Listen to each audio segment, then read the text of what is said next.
Welcome to জিওডল্যান্ড। প্রিয় বন্ধুরা, পৃথিবীতে বিভিন্ন প্রকার জলবায়ু অঞ্চল রয়েছে।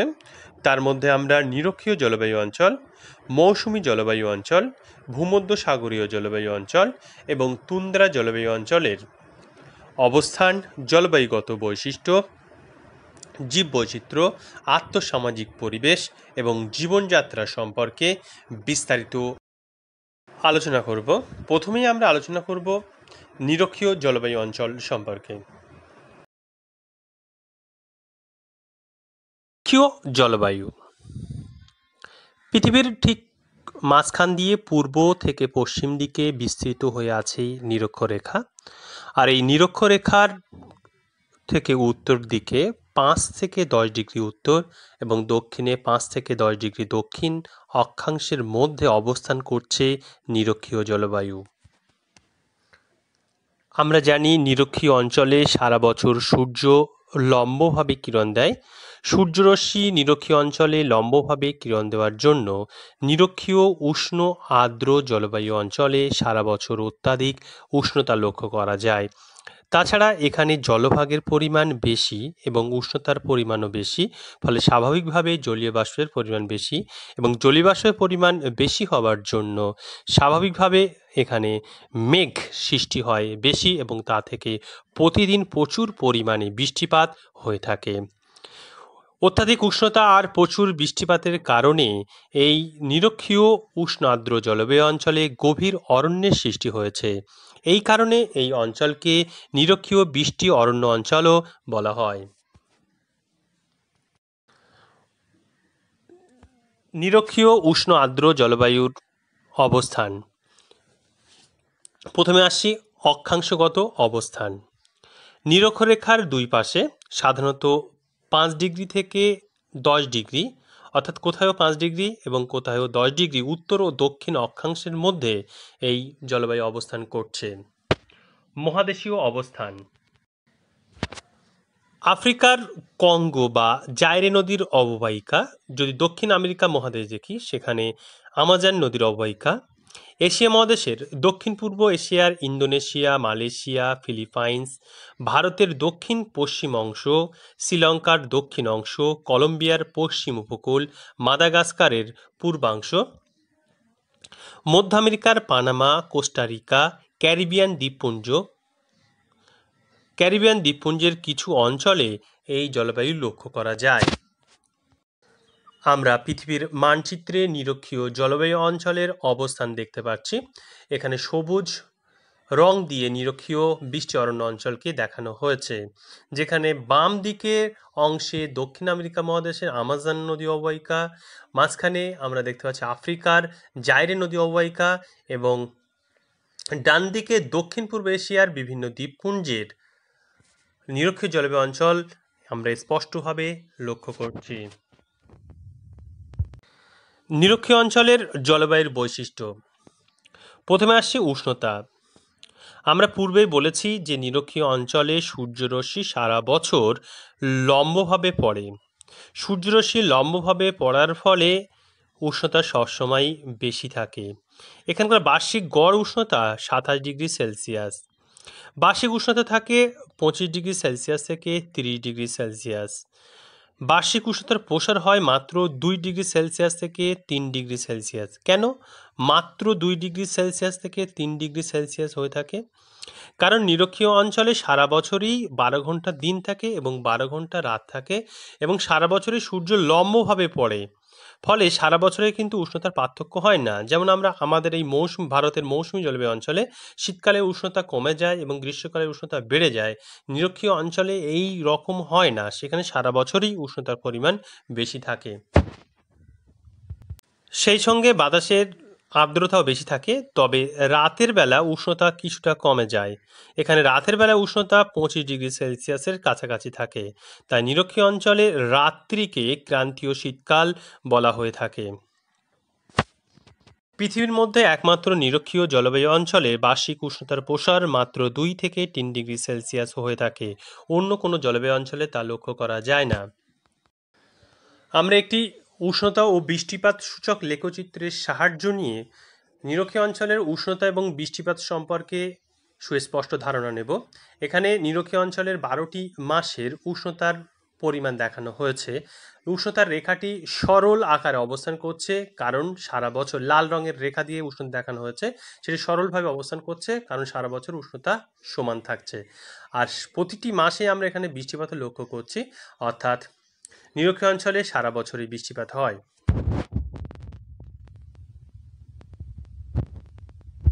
নিরক্ষীয় অঞ্চলে গড় উষ্ণতা, বার্ষিক উষ্ণতার পরিমাণ 27°C, উষ্ণতার প্রসার 2 থেকে 3°C, এবং নিরক্ষীয় অঞ্চলের রাতকে ক্রান্তীয় শীতকাল বলা হয়। নিরক্ষীয় অঞ্চলে পূর্বেই আমরা বলেছি সারা বছরই লম্বভাবে সূর্য কিরণ দিয়ে থাকে। এই কারণে এই অঞ্চলের বায়ু উষ্ণ এবং হালকা হয়, হালকা বায়ু উপরের দিকে উঠে যায়, ফলে এই অঞ্চলে গভীর নিম্নচাপ অবস্থান করে। এই অঞ্চলে স্থলভাগ থেকে জলভাগের পরিমাণ বেশি হয়ে থাকে এবং জলভাগের উপরে সূর্য লম্বভাবে পড়ায় প্রচুর পরিমাণে জলীয় বাষ্প বায়ুতে মেশে। এই উষ্ণ আর্দ্র বায়ু ঊর্ধ্বাকাশে উঠে শীতল ও ঘনীভূত হয় এবং মেঘ সৃষ্টি হয়, এবং তা থেকে পরিচলন প্রক্রিয়ায় প্রচুর পরিমাণে বৃষ্টিপাত ঘটে থাকে।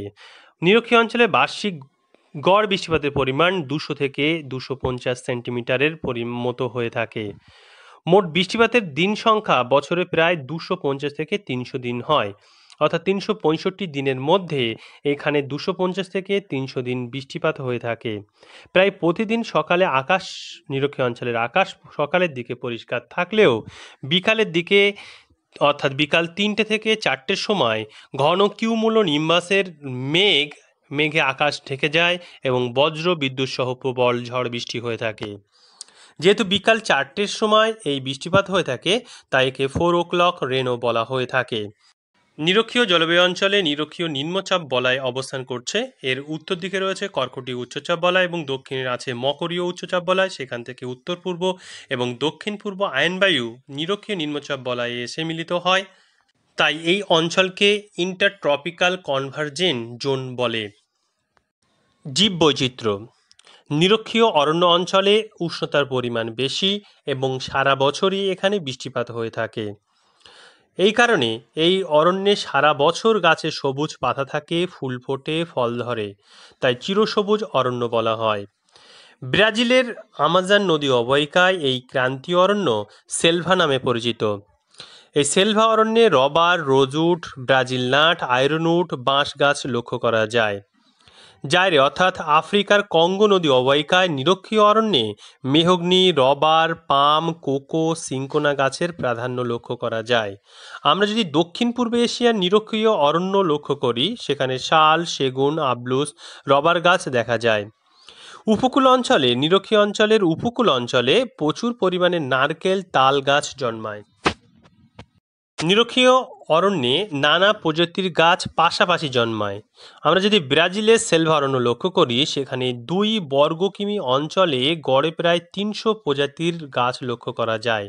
পৃথিবীর আর কোনো অরণ্যে এত প্রজাতির গাছ দেখা যায় না। নিরক্ষীয় অরণ্য অঞ্চলের গাছগুলির বৈশিষ্ট্য কাঠ খুবই শক্ত হয় এবং ভারী হয়, গুড়ি খুব লম্বা, মোটা, আর পাতাগুলো বেশ চওড়া হয়। গাছগুলো এমন ঠাসাঠাসিভাবে থাকে যে অরণ্যের ওপর চাদোয়ার মতো ঢেকে যায়। এর মধ্য দিয়ে সূর্যের আলো, চাদোয়া বলতে এখানে গাছের পাতাগুলো পরস্পর মিশে গিয়ে একটা চাদর বিছানোর মতো দেখায়, যাকে আমরা চাদোয়া বলি। এর মধ্য দিয়ে সূর্যের আলো অরণ্যের তলদেশে পৌঁছতে পারে না, ফলে অরণ্যের তলদেশ স্যাঁতসেঁতে অন্ধকার। তলদেশে নানা লতা, গুল্ম, পরাগাছা গজিয়ে দুর্গম হয়ে ওঠে। তাহলে আমরা দেখলাম নিরক্ষীয় অরণ্য অঞ্চলের গাছগুলো চিরসবুজ থাকে, বিভিন্ন প্রজাতির গাছ পাশাপাশি অবস্থান করে, গাছগুলি ঠাসাঠাসিভাবে থাকে এবং অরণ্যের উপর চাদোয়ার সৃষ্টি হয়। অরণ্যের তলদেশে সূর্যের আলো পৌঁছাতে পারে না, ফলে স্যাঁতসেঁতে অন্ধকার থাকে। নানা ধরনের লতা, গুল্ম, পরাগাছা গজিয়ে দুর্গম হয়ে ওঠে। নিরক্ষীয় জলবায়ু অঞ্চলের বন্য প্রাণী। ঘন ও দুর্ভেদ্য অরণ্যে গাছে চড়তে পারে এমন পশু পাখি, জীবজন্তুর আধিক্য লক্ষ্য করা যায়। এখানে বাঁদর, গরিলা, শিম্পাঞ্জি, ওরাং ওটাং, বিভিন্ন রকম সাপ, পাখি, বিষাক্ত কীটপতঙ্গ দেখা যায়। অরণ্যের তলদেশে হরিণ, গন্ডার, হাতি, জেব্রা এবং নদী এবং জলাশয়ে প্রচুর কুমির ও জলহস্তী লক্ষ্য করা যায়। নিরক্ষীয় জলবায়ু অঞ্চলের আর্থসামাজিক পরিবেশ ও জীবনযাত্রা।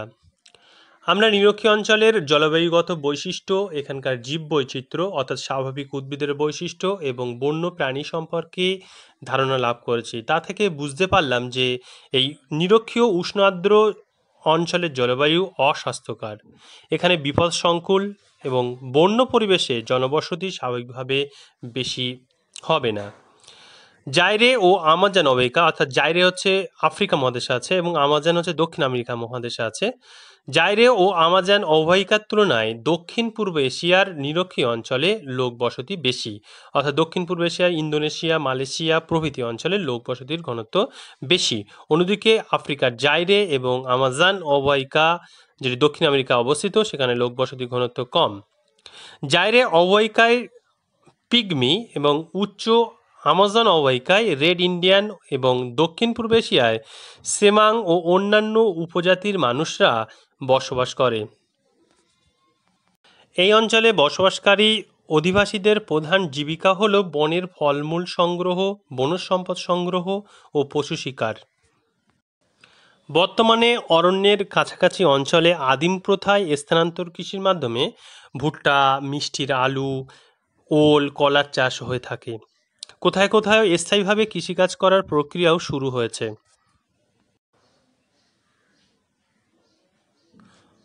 অষ্টাদশ ঊনবিংশ শতাব্দীতে উপনিবেশ স্থাপন করে ইউরোপীয় বণিকরা এই অঞ্চলের বিভিন্ন জায়গায় বাগিচা কৃষি শুরু করেছিল। যদি আমরা দেখি দক্ষিণ পূর্ব এশিয়ায়, সেখানকার মালয়, জাভা, সুমাত্রায় রবার চাষ শুরু হয়। পশ্চিম ভারতীয় দ্বীপপুঞ্জে আখ, কলার চাষ শুরু হয়। আফ্রিকার গিনি উপকূলে কোকো ও তাল, পাম জাতীয় গাছ, যে গাছের থেকে তেল উৎপাদন করে অধিবাসীরা জীবিকা নির্বাহ করে। নিরক্ষীয় জলবায়ু অঞ্চলে খনিজ সম্পদ এবং শিল্প। দক্ষিণ পূর্ব এশিয়ার মালয়ে টিন, সুমাত্রা, জাভা, বর্নিয়ায় প্রচুর খনিজ তেল ও প্রাকৃতিক গ্যাস পাওয়া যায়। এগুলো দক্ষিণ পূর্ব এশিয়ায়। প্রয়োজনীয় কাঁচামালের অভাবে ভারী শিল্প নিরক্ষীয় অঞ্চলে গড়ে ওঠেনি। তবে স্থানীয় কৃষিকাজ, বনজ ও খনিজ দ্রব্যের উপর নির্ভর করে কিছু কিছু শিল্প এখানে গড়ে উঠেছে, যেমন রবার শিল্প। নিরক্ষীয় অঞ্চলের বাগিচা কৃষির বিভিন্ন গাছের চিত্র আমরা দেখে নেব। রবার গাছ, পাম গাছ, কফি গাছ, আমরা দেখতে পাচ্ছি আখ গাছ, নারকেল গাছ।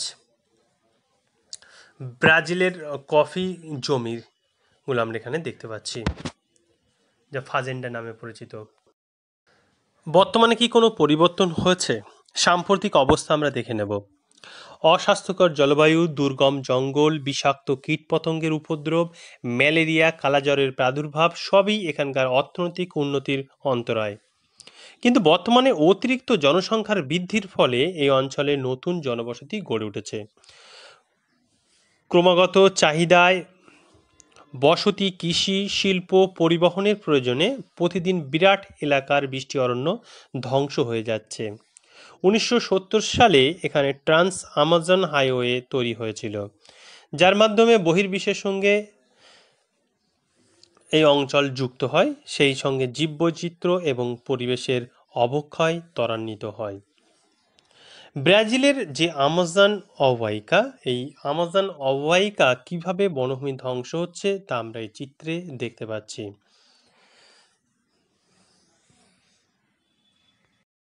চিত্রে দেখা যাচ্ছে বাঁ দিকের অংশে আমাজন অববাহিকার বৃষ্টির অরণ্য এখনো থাকলেও ডান দিকের অংশে আমাজন অববাহিকার বৃষ্টি অরণ্য সম্পূর্ণ ধ্বংস করা হয়েছে। এখানে একটি পাইচিত্রের মাধ্যমে ব্রাজিলের আমাজন অববাহিকা অরণ্য বিনাশে কার কতটা ভূমিকা তা উপস্থাপন করা হয়েছে। অরণ্য বিনাশে পশুচারণের ভূমিকা সবচেয়ে বেশি দেখানো হয়েছে, 65 থেকে 70%। মৌসুমী জলবায়ু অঞ্চল শিল্প 2 থেকে 3%। মৌসুমী জলবায়ু অঞ্চল আলোচনা করব।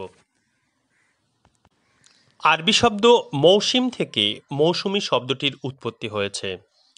আবার অনেকের মতে মালয়ী শব্দ মনসিন থেকে মৌসুমী শব্দটির উৎপত্তি হয়েছে। এর অর্থ ঋতু। অর্থাৎ মৌসুমী শব্দটি বিশেষ ধরনের ঋতুকালীন নিয়মিত ও ধারাবাহিক বায়ু প্রবাহকে নির্দেশ করে। যে বায়ু গ্রীষ্ম ঋতুতে যে দিক থেকে প্রবাহিত হয়, শীত ঋতুতে তার বিপরীত দিক থেকে প্রবাহিত হয়। আর এই মৌসুমী বায়ু দ্বারা প্রভাবিত অঞ্চলকে মৌসুমী জলবায়ু অঞ্চল বলা হয়। মৌসুমী জলবায়ু অঞ্চলে ঋতু পরিবর্তনের ফলে বায়ু প্রবাহের দিক পরিবর্তন হয় এবং জলবায়ুর বৈশিষ্ট্য পরিবর্তন হয়ে যায়। অবস্থান, প্রথমেই অক্ষাংশগত অবস্থান। উত্তর এবং দক্ষিণ গোলার্ধে 10 ডিগ্রি থেকে 30 ডিগ্রি অক্ষাংশের মধ্যে মহাদেশের পূর্বে অবস্থিত দেশগুলিতে মৌসুমী জলবায়ু লক্ষ্য করা যায়। আমরা যদি এশিয়া মহাদেশ দেখি, এশিয়া মহাদেশের Bharat, Bangladesh, Pakistan, Sri Lanka, Myanmar, Thailand, Vietnam, Taiwan, Kampuchea, দক্ষিণ চীন এবং ফিলিপাইন দ্বীপপুঞ্জের কিছু অংশে মৌসুমী জলবায়ু লক্ষ্য করা যায়। এছাড়া পূর্ব আফ্রিকার সোমালিয়া, মাদাগাস্কারে, ওশিয়ানিয়া মহাদেশের উত্তর অস্ট্রেলিয়ার কুইন্সল্যান্ডের কিছু অঞ্চলে মৌসুমী জলবায়ু লক্ষ্য করা যায়। পৃথিবীর যে সমস্ত অঞ্চলের উপর দিয়ে ঋতু পরিবর্তনের সঙ্গে সঙ্গে বায়ু প্রবাহের দিক পরিবর্তন হয়, অর্থাৎ মৌসুমী বায়ু প্রবাহিত হয়ে থাকে, সেই সমস্ত অঞ্চলগুলিতে মৌসুমী জলবায়ু অঞ্চল লক্ষ্য করা যাচ্ছে। মৌসুমী শব্দটি সর্বপ্রথম ব্যবহার করেছিলেন এডমন্ড হ্যালি, ইংল্যান্ডের জলবায়ু বিজ্ঞানী, 1686 খ্রিস্টাব্দে। জলবায়ুর বৈশিষ্ট্য। মৌসুমী জলবায়ু অঞ্চলের প্রধান বৈশিষ্ট্য হল এই অঞ্চলের উপর দিয়ে মৌসুমী বায়ু শীতকালে যে দিক থেকে প্রবাহিত হয়, গ্রীষ্মকালে ঠিক তার বিপরীত দিক থেকে প্রবাহিত হয়। যেমন ভারতের উপরে শীতকালে উত্তর পূর্ব দিক থেকে প্রবাহিত হয়ে থাকে এবং গ্রীষ্মকাল বা বর্ষাকালে দক্ষিণ পশ্চিম দিক থেকে প্রবাহিত হয়। এই জলবায়ু অঞ্চলে গ্রীষ্মকালে উষ্ণ আর্দ্র অর্থাৎ বৃষ্টিপাত হয়ে থাকে এবং শীতকালে বৃষ্টিপাত হয় না, শুষ্ক থাকে। এই জলবায়ু অঞ্চলে অবস্থিত দেশগুলির প্রধানত 4টি ঋতু লক্ষ্য করা যায়। প্রথমে আসছি শীতকাল। নভেম্বর, ডিসেম্বর, জানুয়ারি মাসে শীতকাল লক্ষ্য করা যায়। এই সময় গড় তাপমাত্রা সাধারণত 25 ডিগ্রি সেলসিয়াস থাকে। এই সময় উত্তর পূর্ব আয়নবায়ু দক্ষিণ ও দক্ষিণ পূর্ব এশিয়ার উপর দিয়ে উত্তর পূর্ব মৌসুমী বায়ুরূপে প্রবাহিত হয়। এর প্রভাবে সারা ভারতে বৃষ্টি না হলেও করমণ্ডল, উপকূল, আন্দামান নিকোবর দ্বীপপুঞ্জ এবং শ্রীলঙ্কায় বৃষ্টিপাত হয়ে থাকে। পশ্চিমী ঝঞ্ঝার জন্য উত্তর পশ্চিম ভারত এবং পাকিস্তানের কিছু অংশে তুষারপাত হয়। আমরা মৌসুমী জলবায়ু অঞ্চলের উষ্ণতা ও বৃষ্টিপাত সূচক লেখচিত্রের মাধ্যমে বিভিন্ন বছরে বিভিন্ন সময় উষ্ণতা ও বৃষ্টিপাত সম্পর্কে ধারণা নেব। লেখচিত্রে নীল রঙের সাহায্যে দেখানো হয়েছে বৃষ্টিপাতকে, মাসের বৃষ্টিপাতকে দেখানো হয়েছে, 12 মাসের বৃষ্টিপাত উপস্থাপন করা হয়েছে এবং এখানে লাল রঙের সাহায্যে উষ্ণতা দেখানো হয়েছে। উষ্ণতার লেখচিত্রে আমরা দেখতে পাচ্ছি যে নভেম্বর, ডিসেম্বর, জানুয়ারি, ফেব্রুয়ারি তাপমাত্রা কম, অন্যদিকে মে, জুন, জুলাই, আগস্ট মাসে তাপমাত্রার পরিমাণ বেশি। আমরা আরও দেখতে পাচ্ছি মে, জুন, জুলাই, আগস্ট, সেপ্টেম্বর যখন তাপমাত্রা বেশি তখন হচ্ছে বৃষ্টিপাতের পরিমাণও বেশি। অন্যদিকে নভেম্বর, ডিসেম্বর, জানুয়ারি, ফেব্রুয়ারি তাপমাত্রা কম এবং বৃষ্টিপাতের পরিমাণও কম, অর্থাৎ তাপমাত্রা বেশি, অর্থাৎ গ্রীষ্মকালে বৃষ্টিপাতের পরিমাণ বেশি হয়ে থাকে। অন্যদিকে নভেম্বর, ডিসেম্বর, জানুয়ারি, ফেব্রুয়ারি শীতকাল, তখন বৃষ্টিপাতের পরিমাণ কম হয়ে থাকে। আমরা দেখলাম মৌসুমী জলবায়ু অঞ্চলে শীতকালে বৃষ্টিপাত হয় না বা কম হয়ে থাকে, কারণ এই সময় উত্তর পূর্ব দিক থেকে যে মৌসুমী বায়ু আসছে তা স্থলভাগের উপর দিয়ে আসার জন্য তাতে জলীয় বাষ্প থাকে না। যদিও ভারতের অধিকাংশ স্থানে বৃষ্টিপাত না হলেও ভারতের করমণ্ডল উপকূল, তামিলনাড়ুর করমণ্ডল উপকূল, আন্দামান নিকোবর দ্বীপপুঞ্জ এবং শ্রীলঙ্কাতে বৃষ্টিপাত হয়ে থাকে, কারণ এই মৌসুমী বায়ু এই সময় কিছুটা বঙ্গোপসাগরের উপর দিয়ে প্রবাহিত হয়ে আসে, যার কারণে বৃষ্টিপাত হয়। অন্যদিকে পশ্চিমী ঝঞ্ঝার আগমনের জন্য উত্তর পশ্চিম ভারত এবং পাকিস্তানের কিছু অংশে শীতকালে তুষারপাত হয়ে থাকে। প্রাক মৌসুমী গ্রীষ্মকাল। প্রাক মৌসুমী গ্রীষ্মকাল মার্চ, এপ্রিল, মে মাস। এই সময় গড় তাপমাত্রা 30 ডিগ্রি সেলসিয়াস থাকে, তবে তাপমাত্রা 38 ডিগ্রি সেলসিয়াসের বেশি হয়। অত্যাধিক উষ্ণতার কারণে স্থলভাগের উপরে বায়ু উষ্ণ হালকা হয় এবং উপরের দিকে উঠে যায়, ফলে স্থলভাগের উপরে বায়ুর চাপ কমে যায় এবং নিম্নচাপ তৈরি হয়। মার্চ এপ্রিল মাসে বাংলাদেশ, অসম, মায়ানমারে কিছুটা বৃষ্টি হয়। বর্ষাকাল জুন, জুলাই, আগস্ট, সেপ্টেম্বর মৌসুমী জলবায়ু অঞ্চলে বর্ষাকাল লক্ষ্য করা যায়। আরব সাগর ও বঙ্গোপসাগর থেকে দক্ষিণ পশ্চিম মৌসুমী বায়ু ভারতীয় উপমহাদেশে প্রবেশ করার সঙ্গে সঙ্গেই আকস্মিক ও প্রচণ্ড বৃষ্টিপাত শুরু হয়। একে মৌসুমী বায়ুর বিস্ফোরণ বলা হয়। যেহেতু দক্ষিণ পশ্চিম মৌসুমী বায়ু আরব সাগর এবং বঙ্গোপসাগরের উপর দিয়ে আসছে, তার কারণে এই বায়ুতে প্রচুর পরিমাণে জলীয়বাষ্প থাকে এবং প্রচুর পরিমাণে জলীয়বাষ্প থাকার কারণেই এই বায়ু প্রভাবে বর্ষাকালে বৃষ্টিপাত হয়। বার্ষিক বৃষ্টিপাতের পরিমাণ এই জলবায়ু অঞ্চলে 200 থেকে 300 সেন্টিমিটার হয়ে থাকে, তবে সর্বত্র সমান হয় না। যেমন ভারতের মৌসিনরামে চেরাপুঞ্জির নিকট অবস্থিত মৌসিনরামে বছরে গড়ে 1200 সেন্টিমিটারের কাছাকাছি বৃষ্টিপাত হয়ে থাকে।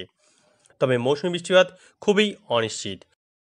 কোনো কোনো বছর দক্ষিণ পশ্চিম মৌসুমী বায়ুর আগমনে ভারতীয় উপমহাদেশে প্রচুর বৃষ্টিপাত হয়ে থাকে, ফলে বন্যা পরিস্থিতি সৃষ্টি হয়। এবং কোনো কোনো বছর জেট বায়ু এবং এল নিনোর প্রভাবে মৌসুমী বায়ুর আগমন অনিশ্চিত হয়ে পড়ে এবং ভারতের উপরে খরা পরিস্থিতি সৃষ্টি হয়, অর্থাৎ বৃষ্টিপাত হয় না। শরৎকাল সেপ্টেম্বর এবং অক্টোবর মাসে শরৎকাল লক্ষ্য করা যায়। এই সময় দক্ষিণ পশ্চিম মৌসুমী বায়ু আবার প্রত্যাবর্তন করে, ফলে আবহাওয়ার ধীরে ধীরে শীতকালীন অবস্থার দিকে পরিবর্তিত হয়। বঙ্গোপসাগরে গভীর নিম্নচাপ তৈরি হয়ে বজ্রবিদ্যুৎ সহ ঝড় ও বৃষ্টি এই সময় লক্ষ্য করা যায় বা হয়ে থাকে। তাহলে মৌসুমী জলবায়ু অঞ্চলের জলবায়ুগত দিকের মূল বৈশিষ্ট্য হলো এখানে গ্রীষ্মকালে বৃষ্টিপাত হয়, অর্থাৎ গ্রীষ্মকাল উষ্ণ আর্দ্র থাকে এবং শীতকালে বৃষ্টিপাত হয় না, অর্থাৎ শীতকালে শুষ্ক থাকে। এই জলবায়ু অঞ্চলে গ্রীষ্ম, বর্ষা, শরৎ ও শীত এই 4টি ঋতু পর্যায়ক্রমে আবর্তিত হয়। এই জলবায়ুর বার্ষিক উষ্ণতার প্রসার 2 থেকে 12 ডিগ্রি সেলসিয়াস এবং দৈনিক উষ্ণতার প্রসার প্রায় 16 ডিগ্রি সেলসিয়াস পর্যন্ত হয়ে থাকে। এই জলবায়ু অঞ্চলে বর্ষাকালে যদি আমরা ভারতে লক্ষ্য করি, তাহলে দক্ষিণ পশ্চিম দিক থেকে আগত মৌসুমী বায়ুর প্রভাবে বৃষ্টিপাত হয়ে থাকে, যদিও বৃষ্টিপাতের পরিমাণ সর্বত্র কিন্তু সমান হয় না। বার্ষিক বৃষ্টিপাতের পরিমাণ 150 থেকে 200 সেন্টিমিটার হয়ে থাকে। শীতকালে জলীয়বাষ্পহীন মৌসুমী বায়ু প্রবাহিত হওয়ায় শুষ্ক থাকে। জীববৈচিত্র্য বৃষ্টিপাতের তারতম্য অনুযায়ী মৌসুমী জলবায়ু অঞ্চলে স্বাভাবিক উদ্ভিদের তারতম্য দেখা যায়। নিরক্ষীয় জলবায়ুর মতো চিরসবুজ অরণ্য এই জলবায়ুতে দেখা যায় না। প্রধানত পর্ণমোচী প্রকৃতির উদ্ভিদ এখানে দেখা যায়, কারণ শীতকালে এখানে বৃষ্টিপাত হয় না। মৌসুমী জলবায়ু অঞ্চলের জীববৈচিত্র্য প্রথমে আলোচনা করব স্বাভাবিক উদ্ভিদ নিয়ে। বৃষ্টিপাতের তারতম্য অনুযায়ী মৌসুমী জলবায়ু অঞ্চলে স্বাভাবিক উদ্ভিদের তারতম্য দেখা যায়, তবে এখানে নিরক্ষীয় জলবায়ুর মতো গভীর চিরসবুজ অরণ্য দেখা যায় না, কারণ এখানে শীতকাল শুষ্ক থাকে, আর শীতকাল শুষ্ক থাকার জন্য প্রধানত পর্ণমোচী অর্থাৎ পাতাঝরা গাছের প্রাধান্য এই অঞ্চলে লক্ষ্য করা যায়। তবে বৃষ্টিপাতের তারতম্য অনুসারে বিভিন্ন স্থানে বিভিন্ন প্রকৃতির বনভূমি সৃষ্টি হয়েছে। যেসব অঞ্চলে বার্ষিক বৃষ্টিপাত খুব বেশি, যেমন 200 সেন্টিমিটার বা তার বেশি, সেখানে শুষ্ক ঋতুতেও মাটি ভেজে থাকায় মেহগনি, শিশু, গর্জনের মতো চিরসবুজ বনভূমি সৃষ্টি হয়েছে। অন্যদিকে মাঝারি বৃষ্টিপাতযুক্ত যেখানে বার্ষিক বৃষ্টিপাত 100 থেকে 200 সেন্টিমিটার, সেখানে শাল, সেগুন, শিমুল, পলাশ, শিরীষ, মহুয়া, আম, কাঁঠাল জাতীয় পর্ণমোচী বৃক্ষের মিশ্র বনভূমি গড়ে উঠেছে। অন্যদিকে শুষ্ক অঞ্চল যেখানে বার্ষিক বৃষ্টিপাতের পরিমাণ 50 থেকে 100 সেন্টিমিটার, সেখানে ফণিমনসা, বাবলা, ক্যাকটাস জাতীয় কাঁটা গাছের ঝোপঝাড় দেখা যায়। উপকূল অঞ্চলে সমুদ্রের তীরবর্তী অঞ্চলে সুন্দরী, গরান, গেওয়া গাছের ম্যানগ্রোভ অরণ্য দেখা যায়। পৃথিবীর বৃহত্তম ম্যানগ্রোভ অরণ্য হলো সুন্দরবন।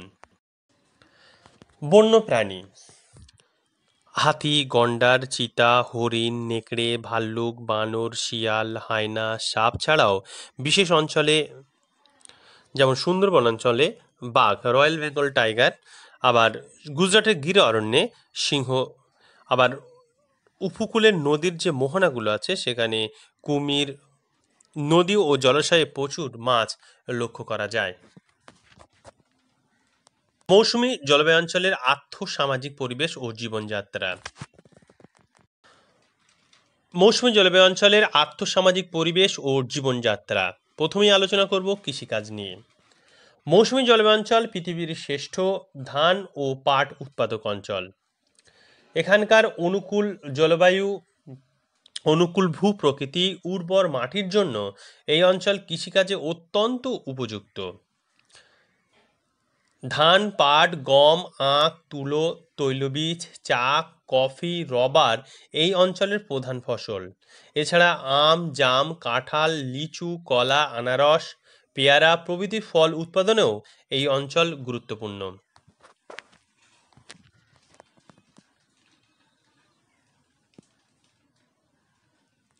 খনিজ সম্পদ ও শিল্প। এই জলবায়ু অঞ্চল খনিজ সম্পদে সমৃদ্ধ। কয়লা, লোহা, তামা, ম্যাঙ্গানিজ, বক্সাইট, খনিজ তেল প্রচুর পরিমাণে পাওয়া যায়। বড় শিল্পের মধ্যে পাট শিল্প, কার্পাস শিল্প, চা শিল্প, লোহা ইস্পাত শিল্প প্রধান। আমরা এখানকার মৌসুমী জলবায়ু অঞ্চলের পরিবহন ব্যবস্থা সম্পর্কে জেনে নেব। মৌসুমী জলবায়ু অঞ্চলের অধিকাংশ ভূপ্রকৃতি কি সমতল, আর সমতল ভূপ্রকৃতির উপরে সড়কপথ, রেলপথ নির্মাণ সহজ। এছাড়া একাধিক নদীতে জলপথ, আকাশপথ সব ধরনের পরিবহন ব্যবস্থা মৌসুমী জলবায়ু অঞ্চল উন্নত। জনবসতি। অনুকূল জলবায়ু, উর্বর মাটি, সমৃদ্ধ কৃষিকাজ, উন্নত পরিবহন ব্যবস্থার কারণে মৌসুমী জলবায়ু অঞ্চল পৃথিবীর সর্বাধিক জনবহুল অঞ্চল। Delhi, Kolkata, Mumbai, Chennai, Shanghai, Dhaka, Rangoon, Bangkok, নেমপেনের মতো বড় বড় জনবহুল শহর এই মৌসুমী জলবায়ু অঞ্চলে লক্ষ্য করা যায়। ভবিষ্যৎ সম্ভাবনা। অনুকূল জলবায়ু, কৃষিকাজ, বনজ ও খনিজ সম্পদের প্রাচুর্য থাকায় এই অঞ্চলে উন্নত পরিকাঠামো, প্রযুক্তি, আধুনিক শিল্প স্থাপনের মাধ্যমে দ্রুত অর্থনৈতিক বিকাশের উজ্জ্বল সম্ভাবনা। ভূমধ্যসাগরীয় জলবায়ু অঞ্চল। প্রথমেই ভূমধ্যসাগরীয় জলবায়ু অঞ্চল কাকে বলে? পৃথিবীর উভয় গোলার্ধে অর্থাৎ উত্তর ও দক্ষিণ গোলার্ধের উষ্ণ নাতিশীতোষ্ণ মণ্ডলে মহাদেশগুলির পশ্চিমাংশে অর্থাৎ পশ্চিম দিকে, বিশেষত ভূমধ্যসাগর তীরবর্তী দেশগুলিতে আর্দ্র ও মৃদু শীত, শুষ্ক উষ্ণ গ্রীষ্ম এবং সারা বছর উজ্জ্বল সূর্যকিরণযুক্ত যে জলবায়ু বিরাজ করে তাকে ভূমধ্যসাগরীয় জলবায়ু বলা হয়। এখানে উল্লেখ করা প্রয়োজন যে ভূমধ্যসাগরের তীরবর্তী অঞ্চলের দেশগুলি ছাড়াও পৃথিবীর অন্যান্য অঞ্চলে যেখানে এই ধরনের জলবায়ুর বৈশিষ্ট্য লক্ষ্য করা যায় সেই অঞ্চলগুলিও ভূমধ্যসাগরীয় জলবায়ুর পর্যায়ভুক্ত।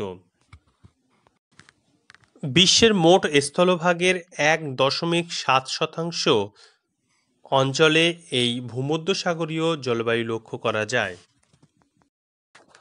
মৃদু উষ্ণ গ্রীষ্ম ও মৃদু শীতল শীতকালে এবং সারা বছর রৌদ্রোজ্জ্বল মনোরম আবহাওয়ার জন্য বহু পর্যটক এই জলবায়ু অঞ্চলে অবসর যাপনের জন্য আসেন বলে একে পৃথিবীর বিনোদন জলবায়ু অঞ্চলও বলা হয়। অবস্থান। ভূমধ্যসাগরীয় জলবায়ু অঞ্চলের অবস্থান আমরা দুইভাবে দেখাবো: অক্ষাংশগত অবস্থান এবং মহাদেশ ভিত্তিক অবস্থান। অক্ষাংশগত অবস্থান। উত্তর ও দক্ষিণ গোলার্ধে 30 ডিগ্রি থেকে 40 ডিগ্রি অক্ষাংশের মধ্যে অবস্থিত মহাদেশের পশ্চিম দিকে এই জলবায়ু লক্ষ্য করা যায়। মহাদেশীয় অবস্থান। প্রধান অঞ্চল। ভূমধ্যসাগরীয় জলবায়ুর বেশি প্রভাব পরিলক্ষিত হয় ইউরোপ, এশিয়া ও আফ্রিকা মহাদেশের ভূমধ্যসাগরের তীরবর্তী 19টি দেশে। যেমন ইউরোপ মহাদেশের 10টি দেশে ভূমধ্যসাগরীয় জলবায়ু দেখা যায়, যথা পর্তুগাল, স্পেন, ফ্রান্স, ইতালির দক্ষিণাংশ, বসনিয়া, হার্জেগোভিনা, সার্বিয়ার পশ্চিমাংশ, স্লোভেনিয়া, আলবেনিয়া ও গ্রিসের দক্ষিণাংশ। এশিয়া মহাদেশের 4টি দেশে যথা তুরস্ক, লেবানন, সিরিয়া ও ইসরায়েল। আফ্রিকা মহাদেশের উত্তরাংশের 5টি দেশে যথা মরক্কো, আলজেরিয়ার উত্তরাংশ, টিউনিশিয়ার উত্তরাংশ, লিবিয়া এবং মিশরের উত্তরাংশে ভূমধ্যসাগরীয় জলবায়ু লক্ষ্য করা যায়। অপ্রধান অঞ্চল। উত্তর আমেরিকা মহাদেশের আমেরিকা যুক্তরাষ্ট্রের ক্যালিফোর্নিয়া, দক্ষিণ আমেরিকা মহাদেশের চিলি, আফ্রিকা মহাদেশের দক্ষিণ আফ্রিকার কেপটাউন, ওশেনিয়া মহাদেশের অস্ট্রেলিয়ার দক্ষিণ পশ্চিম ও দক্ষিণ পূর্ব দিকে এই জলবায়ু লক্ষ্য করা যায়।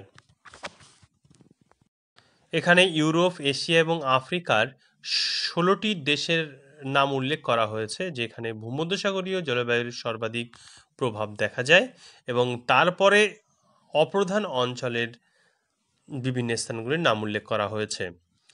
আমরা এবারে ভূমধ্যসাগরীয় অঞ্চলের জলবায়ুগত বৈশিষ্ট্য দেখে নেব।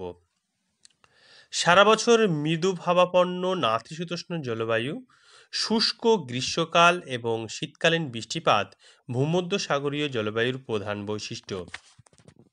আমরা উষ্ণতা ও বৃষ্টিপাত সূচক লেখচিত্রের মাধ্যমে ভূমধ্যসাগরীয় জলবায়ু অঞ্চলের বৈশিষ্ট্য দেখে নেব। লেখচিত্রে দেখা যাচ্ছে নভেম্বর, ডিসেম্বর, জানুয়ারি, ফেব্রুয়ারি মাসে তাপমাত্রার পরিমাণ কম এবং মে, জুন, জুলাই, আগস্ট, সেপ্টেম্বর মাসে তাপমাত্রার পরিমাণ বেশি। অর্থাৎ উত্তর গোলার্ধে মে, জুন, জুলাই, আগস্ট মাসে এখানে গ্রীষ্মকাল, অন্যদিকে নভেম্বর, ডিসেম্বর, জানুয়ারি, ফেব্রুয়ারি মাসে এখানে শীতকাল। গ্রীষ্মকালীন উষ্ণতা 21 থেকে 27 ডিগ্রি সেলসিয়াস, তবে শীতকালে তা কমে 5 থেকে 27 ডিগ্রি সেলসিয়াসের কাছাকাছি হচ্ছে। নীল রঙের স্তম্ভের সাহায্যে বৃষ্টিপাত দেখানো হয়েছে। বৃষ্টিপাত জানুয়ারি, ফেব্রুয়ারি, মার্চ, অন্যদিকে অক্টোবর, নভেম্বর, ডিসেম্বর অর্থাৎ যখন তাপমাত্রা কম তখন বৃষ্টিপাত বেশি হচ্ছে, এবং মে, জুন, জুলাই, আগস্ট, সেপ্টেম্বর যখন যা তাপমাত্রা বেশি তখন বৃষ্টিপাতের পরিমাণ কম। অর্থাৎ এই জলবায়ু অঞ্চলে গ্রীষ্মকালে শুষ্ক থাকে এবং শীতকালে অল্প বৃষ্টিপাত হয়ে থাকে। উষ্ণতা।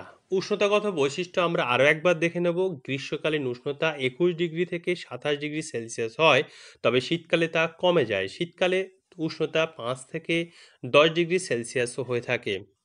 এখানে বার্ষিক উষ্ণতার প্রসার অর্থাৎ বছরের উষ্ণতম মাসের গড় উষ্ণতা এবং বছরের শীতলতম মাসের গড় যে উষ্ণতা, এই দুই উষ্ণতাকে বিয়োগ করলে বিয়োগফল প্রায় 17 ডিগ্রি সেলসিয়াস হয়, অর্থাৎ বার্ষিক তাপমাত্রার প্রসার হয় 17 ডিগ্রি সেলসিয়াস। আমরা পূর্বের ভিডিওটিতে নিরক্ষীয় জলবায়ু অঞ্চলে দেখেছিলাম বার্ষিক তাপমাত্রার প্রসার কিন্তু কম, সেখানে দেখেছিলাম মাত্র 2 থেকে 3 ডিগ্রি সেলসিয়াস। যাই হোক, গ্রীষ্মকালে ভূমধ্যসাগরীয় অঞ্চলের উপর একটি উচ্চচাপ বলয় অবস্থান করে, কর্কটীয় উচ্চচাপ বলয়। ফলে স্থলভাগ থেকে শুষ্ক উত্তর পূর্ব আয়নবায়ু সমুদ্রের দিকে প্রবাহিত হয়। যেহেতু স্থলভাগের উপর দিয়ে আয়নবায়ু আসছে তাই জলীয় বাষ্প থাকে না, ফলে এই বায়ুর মাধ্যমে বৃষ্টিপাত হয় না, অর্থাৎ গ্রীষ্মকালে বৃষ্টিপাত হয় না। আকাশ মেঘমুক্ত, রোদ ঝলমলে থাকায় রাতে তাপমাত্রা কমে যায়। বৃষ্টিপাত। ভূমধ্যসাগরীয় জলবায়ু অঞ্চলের বার্ষিক গড় বৃষ্টিপাতের পরিমাণ 25 থেকে 150 সেন্টিমিটার পর্যন্ত হয়ে থাকে। তবে পূর্বে উল্লেখ করা হয়েছে গ্রীষ্মকালে এই অঞ্চলে উচ্চচাপ বলয় থাকার জন্য শুষ্ক আয়নবায়ু প্রবাহিত হয়, যার কারণে বৃষ্টিপাত হয় না। অন্যদিকে শীতকালে এই অঞ্চল থেকে উচ্চচাপ সরে গেলে আটলান্টিক মহাসাগর থেকে প্রবাহিত জলীয় বাষ্পপূর্ণ পশ্চিমা বায়ু এই অঞ্চলে বৃষ্টিপাত ঘটায়। অ্যাড্রিয়াটিক উপসাগরের পূর্ব উপকূলে বৃষ্টিপাতের পরিমাণ সবথেকে বেশি হয়। উপকূল থেকে ভিতরের দিকে বৃষ্টিপাতের পরিমাণ ক্রমশ কমতে থাকে। শীতকালে পশ্চিমা বায়ুর প্রভাবে এই অঞ্চলে যেহেতু বৃষ্টিপাত হয়ে থাকে তাই এই অঞ্চলকে শীতকালীন বৃষ্টিপাতের দেশ বলে। এই অঞ্চলে তুষারপাত বিশেষ হয় না, তবে ভূমধ্যসাগরের উত্তর উপকূল অঞ্চলে ক্যালিফোর্নিয়ার মধ্যভাগে অল্প তুষারপাত হয়ে থাকে। ভূমধ্যসাগরীয় জলবায়ু অঞ্চলের জীববৈচিত্র্য। প্রথমেই স্বাভাবিক উদ্ভিদ। আমরা জলবায়ুগত বৈশিষ্ট্যতে দেখেছি যে ভূমধ্যসাগরীয় জলবায়ু অঞ্চলে শীতকালে বৃষ্টিপাত হয়ে থাকে, অর্থাৎ শীতকাল আর্দ্র এবং গ্রীষ্মকাল শুষ্ক থাকে। এই কারণে এই জলবায়ু অঞ্চলে চিরসবুজ গাছ, গুল্ম জাতীয় গাছের মিশ্র বনভূমি সৃষ্টি হয়েছে। শুষ্ক গ্রীষ্মকালে বাষ্পীভবন আটকাতে গাছের পাতা পুরু ও কাণ্ড শক্ত হয়। বড় বড় পাতা পুরু ছালযুক্ত গাছগুলো শীতকালের বৃষ্টির জল সঞ্চয় করে রাখে। প্রধানত 3 ধরনের স্বাভাবিক উদ্ভিদের সমাবেশ এখানে লক্ষ্য করা যায়। সরলবর্গীয় উদ্ভিদ যেমন পাইন, ফার, সিডার প্রভৃতি গাছ যেমন লক্ষ্য করা যায়, ঠিক তেমনি এখানে চিরসবুজ উদ্ভিদ যেমন ওক, কক, ইউক্যালিপটাস, রোজউড প্রভৃতি গাছ দেখা যায়। এবং গুল্মজাতীয় উদ্ভিদের মধ্যে ম্যাপল, লোরেল, রোজমেরি, ল্যাভেন্ডার প্রভৃতি গাছ লক্ষ্য করা যায়। ভূমধ্যসাগরীয় জলবায়ুর অন্যতম প্রধান উদ্ভিদ হল জলপাই। জলপাই গাছকে ভূমধ্যসাগরীয় অঞ্চলের প্রতিফলক উদ্ভিদ বলে। ভূমধ্যসাগরীয় জলবায়ু অঞ্চলের প্রাণীজগৎ ও পশুপালন। বৃষ্টিহীন শুষ্ক গ্রীষ্মকাল ও আর্দ্র শীতকালের কারণে এখানে তৃণভূমির পরিমাণ কম। তাই ঘোড়া বা গবাদি পশুর তুলনায় গাধা, ভেড়া, ছাগল, খচ্চর বেশি পালিত হয়। উষ্ণ মরুর কাছাকাছি অঞ্চলগুলিতে এখানে মুরগি, উট বেশি পালিত হয়। আমরা এখানকার কতগুলি প্রাণী চিত্র দেখে নেব। দেখতে পাচ্ছি জাগুয়ার, খরগোশ। আমরা দেখতে পাচ্ছি ভূমধ্যসাগরীয় জলবায়ু অঞ্চলের পশুপালন। ভূমধ্যসাগরীয় জলবায়ু অঞ্চলের আর্থসামাজিক পরিবেশ ও জীবনযাত্রা। প্রথমেই কৃষিকাজ। নাতিশীতোষ্ণ জলবায়ু, মাঝারি ধরনের বৃষ্টিপাত এই অঞ্চলকে কৃষিকাজে অত্যন্ত সমৃদ্ধ করেছে। এখানকার প্রধান উৎপাদিত ফসল হলো গম। এছাড়া যব, তুলা, ভুট্টা, ধান, তামাক, সবজি উৎপাদিত হয়। তুঁত গাছের প্রাচুর্য এই অঞ্চলে রেশম শিল্প গড়ে তুলেছে। ঝলমলে মনোরম আবহাওয়া এই অঞ্চলে প্রচুর মূল্যবান ফল যেমন আঙুর, জলপাই, আপেল, নাশপাতি, কমলালেবু, পিচ, খুবানি, আখরোট, বাদাম, কুল, ডুমুর ও নানা ধরনের লেবু প্রভৃতি প্রচুর পরিমাণে উৎপাদিত হয়ে থাকে। এই কারণে এই অঞ্চলকে ফলের ঝুড়ি বলা হয়। তাহলে কোন জলবায়ু অঞ্চলকে ফলের ঝুড়ি বলা হয়? উত্তর হবে ভূমধ্যসাগরীয় জলবায়ু অঞ্চলকে ফলের ঝুড়ি বলা হয়, কারণ এখানে প্রচুর পরিমাণে ফল উৎপাদিত হয়ে থাকে। ভূমধ্যসাগরীয় জলবায়ু অঞ্চলের খনিজ সম্পদ ও শিল্প। এই অঞ্চল খনিজ সম্পদে সমৃদ্ধ নয়। ক্যালিফোর্নিয়ায় খনিজ তেল, ফ্রান্সে বক্সাইট, ইতালিতে মার্বেল, গন্ধক, স্পেনে লোহা পাওয়া যায়। অর্থনৈতিকভাবে এই অঞ্চল খুবই উন্নত। কৃষিকাজ, ফলের চাষ এবং ফলভিত্তিক বিভিন্ন শিল্প, রপ্তানি, ব্যবসা বাণিজ্য প্রধান জীবিকা। ইতালি, ফ্রান্সের আঙুর থেকে উৎকৃষ্ট মদ, জলপাই থেকে অলিভ অয়েল তৈরি শিল্প প্রসিদ্ধ। এগুলো সারা পৃথিবীতে রপ্তানি করা হয়। অন্যান্য শিল্পের মধ্যে কাঁচা ফল, শুকনো ফল, ফলজাত দ্রব্য যেমন জ্যাম, জেলি, আচার, ময়দা শিল্প প্রভৃতি প্রধান। মনোরম রোদ ঝলমলে আবহাওয়ার জন্য আমেরিকা যুক্তরাষ্ট্রের ক্যালিফোর্নিয়ার হলিউডে পৃথিবীর শ্রেষ্ঠ চলচ্চিত্র শিল্পকেন্দ্র গড়ে উঠেছে। তাহলে হলিউড শহরটি অবস্থান করছে আমেরিকা যুক্তরাষ্ট্রের ক্যালিফোর্নিয়াতে। জনবসতি। মনোরম স্বাস্থ্যকর জলবায়ু, উন্নত অর্থনৈতিক পরিকাঠামো, জীবিকা নির্বাহের সহজ সুযোগের কারণে এই অঞ্চল জনবহুল এবং অধিবাসীরা অর্থনৈতিক দিক থেকে যথেষ্ট সমৃদ্ধ। এই অঞ্চলেই অতীতে গ্রিক, মিশরীয়, রোমান সভ্যতার বিকাশ হয়েছিল। ক্যালিফোর্নিয়ার লস অ্যাঞ্জেলস, সান ফ্রান্সিসকো, ইতালির রোম, নেপলস, দক্ষিণ আফ্রিকার কেপটাউন, অস্ট্রেলিয়ার অ্যাডিলেড, পর্তুগালের লিসবন এই অঞ্চলের প্রধান নগর, বন্দর এবং তুন্দ্রা জলবায়ু অঞ্চল।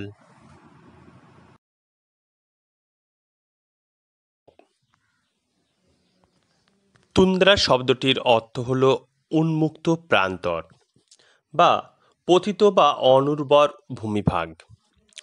সুমেরু এবং কুমেরু বৃত্ত অঞ্চলের বিশেষ ধরনের শীতল জলবায়ু হল তুন্দ্রা জলবায়ু। গ্রীষ্মকালে বরফ গলে এই জলবায়ু অঞ্চলে কিছু শৈবাল জন্মায়। এই শৈবালের নাম থেকেই তুন্দ্রা জলবায়ুর নামকরণ। তুন্দ্রা জলবায়ু অঞ্চলের অবস্থান।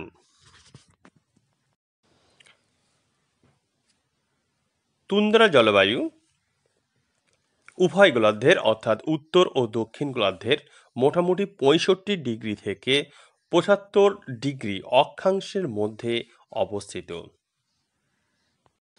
মহাদেশীয় অবস্থান। উত্তর আমেরিকার মহাদেশের উত্তর দিকে কানাডার উত্তরাংশ, আমেরিকা যুক্তরাষ্ট্রের আলাস্কা, ইউরোপ মহাদেশের উত্তরাংশ, ইউরোপের নরওয়ে, সুইডেন, ফিনল্যান্ড, গ্রিনল্যান্ড এর সংকীর্ণ উপকূল অংশে, এশিয়া মহাদেশের সাইবেরিয়ায় তুন্দ্রা জলবায়ু লক্ষ্য করা যায়। দক্ষিণ গোলার্ধে আন্টার্কটিকা মহাদেশের কিছু অঞ্চলে এই তুন্দ্রা জলবায়ু লক্ষ্য করা যায়। পৃথিবীর মানচিত্রে তুন্দ্রা জলবায়ু অঞ্চলের অবস্থান সবুজ রঙের মাধ্যমে দেখানো হয়েছে। তুন্দ্রা জলবায়ুর বৈশিষ্ট্য: স্বল্পস্থায়ী শীতল গ্রীষ্মকাল আর দীর্ঘস্থায়ী হিমশীতল শীতকাল এই জলবায়ুর প্রধান বৈশিষ্ট্য। এই অঞ্চলের শীতকাল অত্যন্ত শীতল ও দীর্ঘস্থায়ী। 8 থেকে 9 মাস এখানে শীতকাল থাকে। এই সময় উষ্ণতা সবসময় হিমাঙ্কের নিচে থাকে। শীতকালে যখন এই অঞ্চলে একটানা 6 মাস রাত্রি থাকে, তখন মেরুজ্যোতির দ্বারা আবছা আলোকের সৃষ্টি হয়। এই অঞ্চলে গ্রীষ্মকাল স্বল্পস্থায়ী এবং বেশ শীতল। বছরের বেশিরভাগ সময়ই এখানে ঘূর্ণিঝড় ও তুষারপাত হয়। শীতকালীন জলবায়ু: বছরের অধিকাংশ সময় 8 থেকে 9 মাস এখানে শীতকাল। এই সময় তাপমাত্রা -20 ডিগ্রি সেলসিয়াস থেকে -40 ডিগ্রি সেলসিয়াসে নেমে যায়। সাইবেরিয়ার ভারখয়ানস্ক উত্তর গোলার্ধের শীতলতম স্থান। এখানে জানুয়ারি মাসে গড় তাপমাত্রা থাকে -50.6 ডিগ্রি সেলসিয়াস। ভয়ঙ্কর শীতের সমস্ত অঞ্চলে তুষারে ঢাকা পড়ে যায় এবং এখানে মাঝে মাঝে তুষারপাত ও তুষার ঝড় চলতে থাকে। আমরা তুন্দ্রা জলবায়ু অঞ্চলের উষ্ণতা ও বৃষ্টিপাত সূচক লেখচিত্র দেখতে পাচ্ছি। লেখচিত্রে উষ্ণতার রেখাটি উত্তলভাবে অবস্থান করছে। আমরা জানি উত্তল থাকলে সেটি হচ্ছে উত্তর গোলার্ধে অবস্থিত, আর অবতল থাকলে দক্ষিণ গোলার্ধে অবস্থিত হয়। তাহলে উত্তর গোলার্ধে তুন্দ্রা জলবায়ু আমরা এখানে দেখতে পাচ্ছি। তুন্দ্রা জলবায়ুর বৈশিষ্ট্য, যেখানে দেখতে পাচ্ছি যে বছরের 8 থেকে 9 মাস, জানুয়ারি, ফেব্রুয়ারি, মার্চ, অন্যদিকে অক্টোবর, নভেম্বর, ডিসেম্বর প্রভৃতি মাসের তাপমাত্রা 0 ডিগ্রি থেকে অনেকটাই কম। অন্যদিকে মে, জুন, জুলাই মাসে তাপমাত্রা 0 ডিগ্রি থেকে 10 ডিগ্রির মধ্যে আছে। লেখচিত্রে বৃষ্টিপাত দেখানো হয়েছে স্তম্ভের সাহায্যে। আমরা লেখচিত্র থেকে যেটা বুঝতে পারছি যে বৃষ্টিপাতের পরিমাণ অত্যন্ত কম। এখানে বার্ষিক 25 থেকে 30 সেন্টিমিটার মতো বৃষ্টিপাত হয়ে থাকে এবং বৃষ্টিপাত অধিকাংশ হচ্ছে গ্রীষ্মকালে। এই অঞ্চলে শীতকালে আকাশে সূর্যকে প্রায় দেখা যায় না। একটানা অন্ধকার রাতে মাঝে মাঝে 2-3 ঘন্টার জন্য ম্লান রামধনুর মতো আলোচ্ছটা দেখা যায়, যাকে সুমেরু অঞ্চলে সুমেরু প্রভা এবং কুমেরু অঞ্চলে কুমেরু প্রভা বলা হয়। গ্রীষ্মকালীন জলবায়ু: এখানে 2 থেকে 3 মাসের জন্য স্বল্পস্থায়ী গ্রীষ্মকাল আসে। এই সময় গড় তাপমাত্রা কম থাকে 10 ডিগ্রি সেলসিয়াসের কাছাকাছি। আকাশে সূর্য খুব অল্প সময়ের জন্য অস্ত যায়। একটানা 22 থেকে 23 ঘন্টার দিনের আলো থাকলেও এখানে সূর্যরশ্মি তীর্যকভাবে পড়ায় উষ্ণতা বাড়তে পারে না। নরওয়ের উত্তরে হ্যামারফেস্ট বন্দরে ও তার আশেপাশের অঞ্চলে স্থানীয় সময় অনুযায়ী গভীর রাতেও আকাশে সূর্য দেখা যায়। এই অঞ্চলকে নিশির সূর্যের দেশ বলে। গ্রীষ্মকালে আকাশ কুয়াশায় ঢাকা থাকে এবং এখানে বৃষ্টিপাতের পরিমাণ হয় 20 থেকে 30 সেন্টিমিটার। জীববৈচিত্র্য: প্রথমেই স্বাভাবিক উদ্ভিদ। আমরা পূর্বে উল্লেখ করেছি বছরের বেশিরভাগ সময় তাপমাত্রা হিমাঙ্কের নিচে থাকে। স্বাভাবিকভাবেই হিমাঙ্কের নিচে তাপমাত্রা থাকার জন্য কোনো বড় গাছ এখানে জন্মাতে পারে না। এখানকার শীতলতম জলবায়ুর সাথে সামঞ্জস্য রেখে কিছু তৃণ, ক্ষুদ্র উদ্ভিদ এবং মস লাইকেন জন্মায়। প্রাণী জগৎ: তুন্দ্রা জলবায়ু অঞ্চলে তিমি, মেরু শিয়াল, মেরু ভাল্লুক, ক্যারিবু প্রভৃতি প্রাণী লক্ষ্য করা যায়। প্রচণ্ড ঠান্ডার জন্য এই অঞ্চলের বেশিরভাগ প্রাণী, মেরু শিয়াল, মেরু ভাল্লুক প্রভৃতির গায়ে বড় বড় লোম লক্ষ্য করা যায়। এবং প্রাণীগুলি গুহার মধ্যে বসবাস করে থাকে ঠান্ডার হাত থেকে রক্ষা পাওয়ার জন্য। আর্থসামাজিক পরিবেশ ও জীবনযাত্রা। অধিবাসীদের জীবনযাত্রা অত্যন্ত প্রতিকূল জলবায়ু, কষ্টকর জীবনযাত্রার জন্য তুন্দ্রাঞ্চল জনবিরল। একমাত্র আদিম অধিবাসীরা প্রকৃতির সঙ্গে সংগ্রাম করে বসবাস করে। গ্রিনল্যান্ড, কানাডা ও আলাস্কার উত্তরাংশে এস্কিমো ও রেড ইন্ডিয়ান, ইউরেশিয়ার সাইবেরিয়ায় স্যামোয়েদ ইয়াকুট, ল্যাপল্যান্ডে ল্যাপ, ফিনল্যান্ডে ফিন উপজাতির মানুষ বসবাস করে। তীব্র শীতে এখানে কৃষিকাজ হয় না, তাই এখানকার অধিবাসীরা যাযাবর জীবনযাপন করে। শীতকালে একরকম গোলাকার বরফের ঘর তৈরি করে বসবাস করে, যাকে বলা হয় ইগলু। গ্রীষ্মকালে বরফ গলে গেলে শিল মাছের চামড়ার তৈরি তাঁবুতে বসবাস করে, যাকে বলা হয় টিউপিক। যাতায়াতের জন্য বরফের উপর চাকাহীন স্লেজ গাড়ি আর জলে শিল মাছের চামড়ার তৈরি কায়াক নৌকা ব্যবহার করে। পশুর চামড়া দিয়ে পোশাক আর হাড় দিয়ে শিকারের বর্ষা সুট তৈরি করে। খাদ্যের জন্য শিল, ভাল্লুক, বলগা হরিণ, মেরু শিয়াল শিকার করে। সমুদ্রের মাছ ধরে। হরিণের দুধ, বেরি ফল এদের প্রিয় খাদ্য। সাম্প্রতিক পরিবর্তন। বর্তমানে এই অঞ্চলে বেশ কিছু খনিজের সন্ধান পাওয়া গেছে, যেমন স্পিটসবার্গের কয়লা, সুইডেনের কির্ন অঞ্চলে আকরিক লোহা, ইউক্রেন ও আলাস্কায় সোনা, খনিজ তেল। ফলে বেশ কিছু শিল্প এখানে গড়ে উঠেছে। রেলপথ ও জলপথে এই অঞ্চলের সঙ্গে বহির্বিশ্বের যোগাযোগ বাড়ছে। সাইবেরিয়ার মারমিনস্কো বন্দর থেকে সেন্ট পিটার্সবার্গ পর্যন্ত রেলপথ তৈরি হয়েছে। উত্তর আমেরিকার আলাস্কা হাইওয়ে তুন্দ্রা অঞ্চলকে অন্যান্য অংশের সঙ্গে যুক্ত করেছে। কিছু অঞ্চলকে বরফমুক্ত করে অথবা গ্রিনহাউস উন্নত প্রযুক্তির চাষবাস করা হচ্ছে। গ্রিনহাউস হলো এমন একটি কাঁচ নির্মিত ঘর যেখানে সূর্যের আলো প্রবেশ করতে পারে ক্ষুদ্র তরঙ্গরশ্মি রূপে, কিন্তু দীর্ঘ তরঙ্গরশ্মি হিসাবে বাইরে বেরিয়ে আসতে পারে না, ফলে ঘরের তাপমাত্রা বেড়ে যায়। এবং ঘরের তাপমাত্রা বেড়ে যাওয়ার ফলে ক্রান্তীয় অঞ্চলে যে সমস্ত ফসল চাষ করা হয় সেই সমস্ত ফসল তুন্দ্রা অঞ্চলে চাষ করা সম্ভব হচ্ছে। অধিবাসীরা পশুর লোম, চামড়ার বিনিময়ে চা, কফি, তামাক এবং অন্যান্য প্রয়োজনীয় দ্রব্য বর্তমানে আমদানি করছে। বর্তমানে এই অঞ্চলের প্রভূত উন্নতি ঘটছে এবং অধিবাসীরাও ধীরে ধীরে আধুনিক জীবনযাত্রায় অভ্যস্ত হয়ে উঠছে। পরবর্তী ভিডিওটিতে আমরা অষ্টম শ্রেণীর ষষ্ঠ অধ্যায়ের অর্থাৎ জলবায়ু অঞ্চল এই অধ্যায়ের গুরুত্বপূর্ণ প্রশ্ন এবং তার উত্তরগুলি নিয়ে আলোচনা করব। ভিডিওটি সবার আগে পাওয়ার জন্য জিওলার্ন চ্যানেলটি যদি এখনও সাবস্ক্রাইব করা না হয়ে থাকে তবে সাবস্ক্রাইব করে বেল আইকনটিতে চাপ দিয়ে রাখতে হবে। ভিডিওটি দেখার জন্য অসংখ্য ধন্যবাদ।